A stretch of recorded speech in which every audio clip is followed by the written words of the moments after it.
And now we have the VRS batch back again in India in its 4th generation. And actually not so, because all the 100 units that were allocated for our market have been sold out, priced at 49,99,000 rupees ex showroom.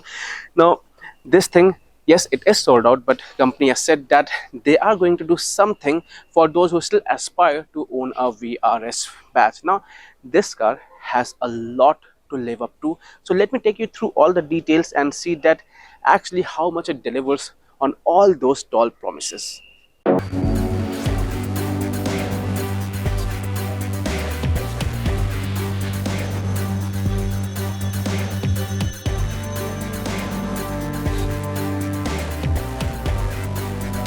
So before we actually hit the track and talk about all the performance, let me take you through the styling of the VRS, because even that is crucial to attract a lot of eyeballs, and on that front it actually scores quite decently.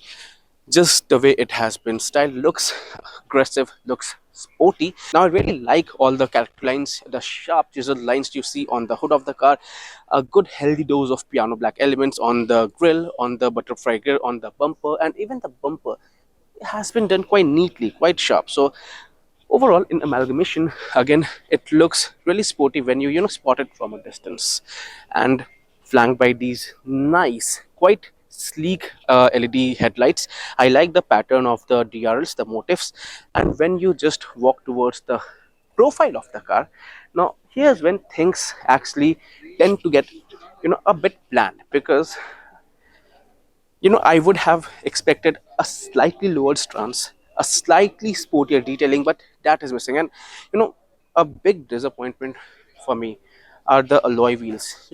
Yeah, they might look modern, but not really to go with the VRS path. I was expecting something sportier, more aggressive, more, let's say, not vibrant, but yeah, more stylish in terms of color choice as well. So 19-inch units these are. I don't have any complaints with the profile, but yeah, a lot more could have been done in terms of styling. And again, the aero bits, these feel slightly flimsy, so not a big fan of those. Perhaps something that you can go for aftermarket mods, because VRS, again, people just love to load it with all the customization and mods. When you walk towards the rear end of the car, you have that famous notchback styling, and even the detailing. I like the rear end of the car, is not overly done, still decently aggressive. You have the VRS badge here, the blacked out Skoda lettering, the nicely done lip spoiler, again nice contrast, and you have dual exhaust steps as well.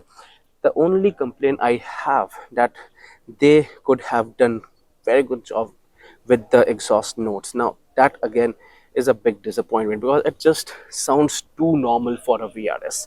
That is something which I was actually not expecting. And since I'm here at the rear end, powered boot gate, and again notchback stuff, you have a massive 600 liters of boot here, so quite usable, and nice bits as well. You have decent pockets, so again, those simply clever elements, you get to see it here as well, and you can access it from the rear seat as well. So you can just flip down that center armrest and you can access your knickknacks just from the boot. Obviously you have to sequence it accordingly, and you have these segmentations as well. So nicely done boot, practical as well. So the car, in my opinion, looks aggressive, has that VRS, styling bit that makes it, stand out in the crowd. But yeah, a lot more could have been done. With that, let's head on the inside and see how it feels there. Now, I have always been a fan of how the interior, the cabin of the VRS, used to be executed, and even with this current generation, no complaints there whatsoever in terms of use of materials, in terms of quality. It really justifies the price tag. Lots of Alcantara, a healthy dose of it used on the dashboard, entire upholstery, on the doors, on the seats for instance are quite sporty. They snug you well when you corner hard, so again quite useful and goes with the character of the car. Even the hard plastic bits, they don't look flimsy, so in that regard, really nice treatment. You also have all the the necessary switches here for instant access, but For your aircon controls, you still have to resort to the screen. That again could have been added, included in these buttons as well. In terms of screen, not a big fan of big size touch screens. Could have been a bit smaller, especially on this driver focus car, but gives you all the features.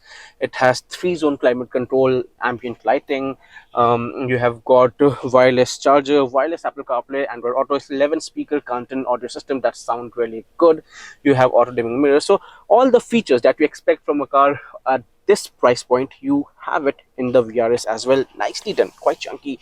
You have got the steering wheel here, virtual cockpit like instrument cluster that gives you all the relevant information. So really can't complain in terms of features or in terms of the sporty and the premium feel you get from this cabin. So in the VRS, as usual, that practicality aspect has also been taken well care of. The rear seat is actually usable. 4 people, in fact, 2 at the front, 2 at the rear, will be quite comfortable. You've got decent cushioning. Under thigh support could have been improved a bit, but nothing that you are going to be complaining about. Backrest angle is nice.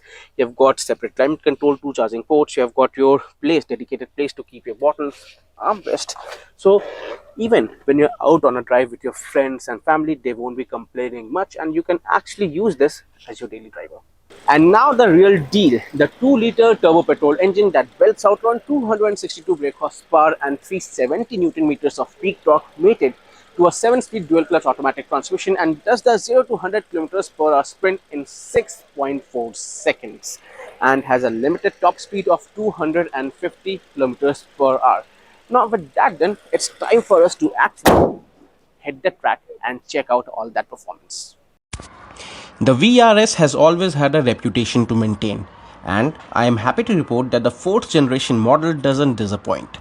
Tap on the throttle and it has enough go to get your enthusiast juices flowing, and the chassis can handle the power pretty well. The acceleration is strong and it climbs steadily up the rev range. On long stretches, the VRS feels planted even at higher triple-digit speeds, and around corners you get a proper hold on the nose.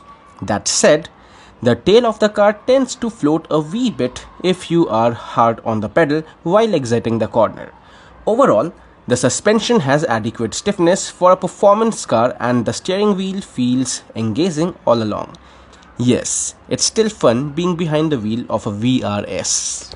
There's no second guessing the performance of the VRS, but it's reasonably practical and comfortable at the same time. If you're looking for a daily driver that doesn't mind being driven hard and brings that smile on your face every time you floor it, your search should end here.